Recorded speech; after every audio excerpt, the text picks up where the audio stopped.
Hello everyone, it's me, Smiley Productions. This is the third video of the series where I rank Disney movies separated by eras. There are 7 eras or ages: the Golden Age, the Wartime Era, the Silver Age, the Bronze Age, the Renaissance Era, the Post-Renaissance Era, and the Revival Era. In this video, I'm going to rank the Silver Age. With that said, I just want to make a quick disclaimer. These are all my personal opinions. It's a least to most favorite list and not a worst to best. Number 8. Peter Pan. I don't really like Peter Pan, but I don't hate it either. First of all, I think Peter Pan himself is so annoying. And I don't see the appeal of Neverland because the only thing we see there are pirates that try to kill you, mermaids that try to kill you, Tinkerbell who tries to kill you. Seriously, why would you want to go there? But those were my biggest issues with the movie. Wendy is a fine protagonist, and both her and her brothers never annoyed me. Also, Captain Hook is such a fun villain. He genuinely gave me a laugh. And we can't forget about Tinkerbell. With her sassy attitude and her jealous actions, she's probably one of the most iconic Disney characters. The lesson about growing up is great, and it's an overall good movie, and that's why it's in 8th place. Yeah, The Sword in the Stone isn't great. Is it worse than Peter Pan? Probably. But this movie is so nostalgic to me, I couldn't put it any lower than this.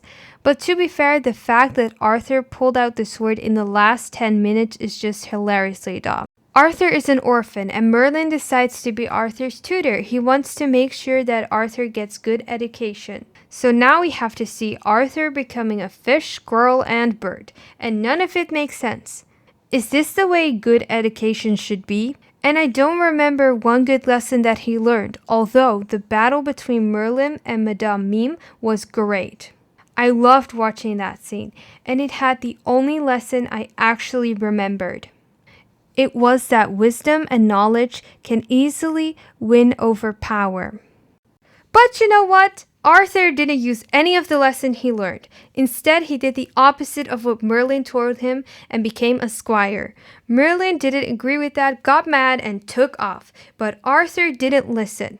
But he was a horrible squire, and he literally forgot the sword, so now he had to get one, but he couldn't find one.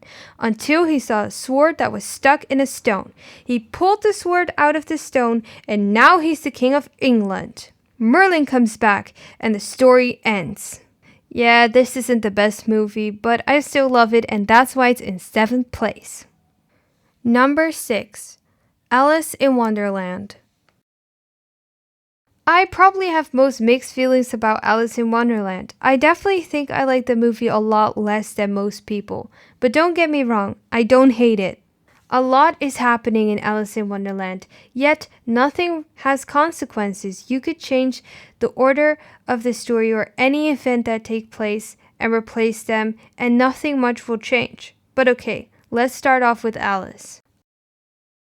I think Alice is a great protagonist. She follows the right rabbit in a hole, and that's where everything starts.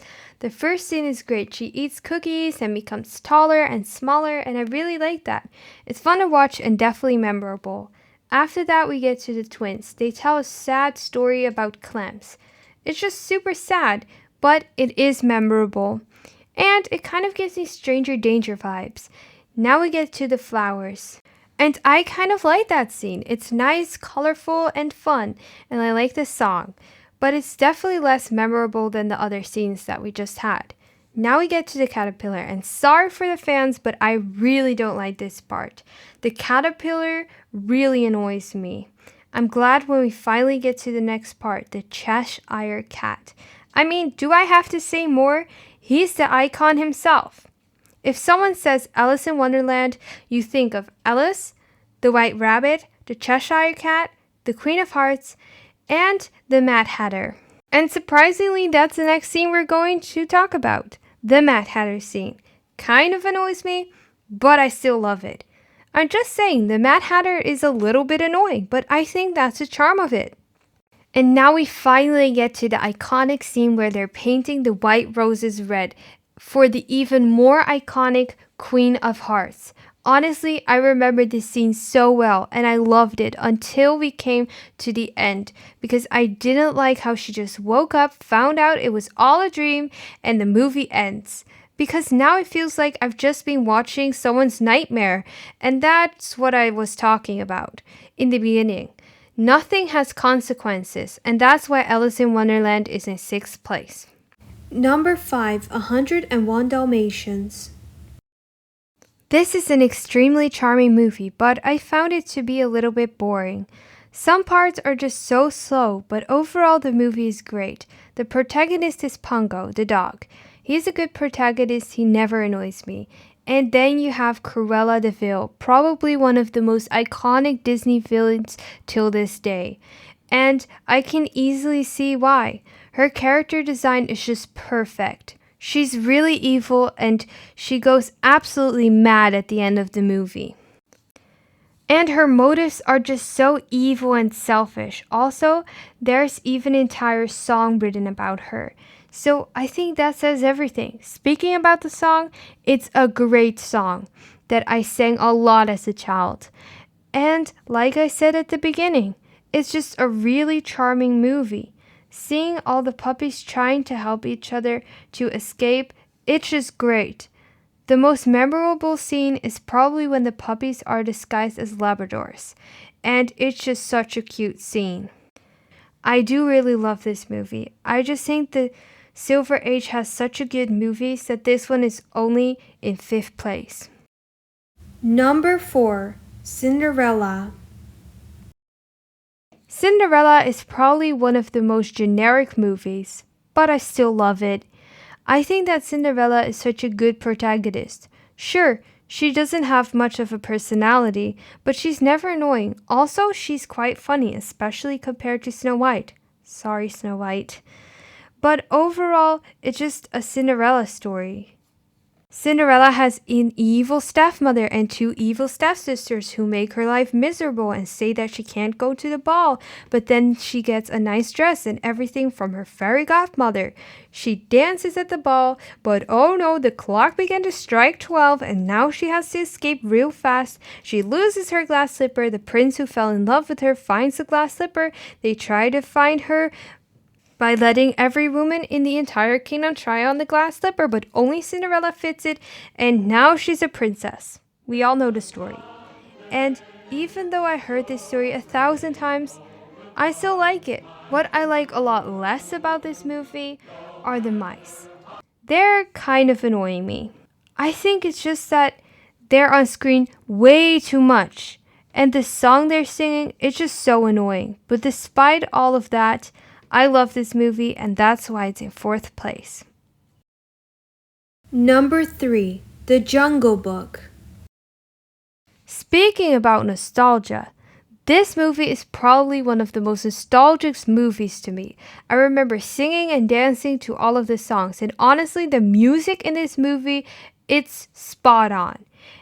Every song is just great. I remember putting the bare necessities on repeat. I do have to say, I think the songs are my favorite part of the movie. When it comes to the actual story, it isn't bad, it is just not as great as I remembered. I mean, I had to rewatch this for this video and I was a little bit disappointed. I thought the story was going to be better, but nonetheless, don't get me wrong, it was a good story. Mowgli grew up with the wolves, but then one of the animals found this place where there were more humans, and they thought Mowgli should go there, but he didn't want to go, and then he meets Baloo, and they have this adventure, but at the end of the movie, Mowgli does decide to go to the humans, and that's probably the most mature ending a Disney movie has ever had, and I respect it for that, and that's why it's in 3rd place. Number 2, Lady and the Tramp. I didn't know that Lady and the Tramp was this good. I love the romance between the dogs, but no, this movie is so much more. It's about the dog's perspective, how the dog reacts to a baby, how they see life, and the love story between the dogs is just perfect add to this incredible story. And honestly, there is only one thing that really annoys me, and that's the nickname that Tramp has for Lady, but that's just a me thing because I don't like nicknames in movies. But the rest of the movie is perfection. And then when you get to the iconic spaghetti scene, I just love that scene.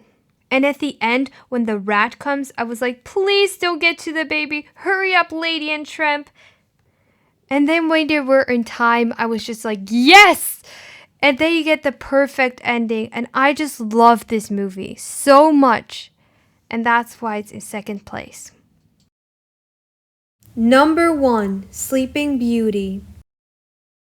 This was without a doubt the number 1 movie of this ranking. Sleeping Beauty is one of my favorite Disney movies.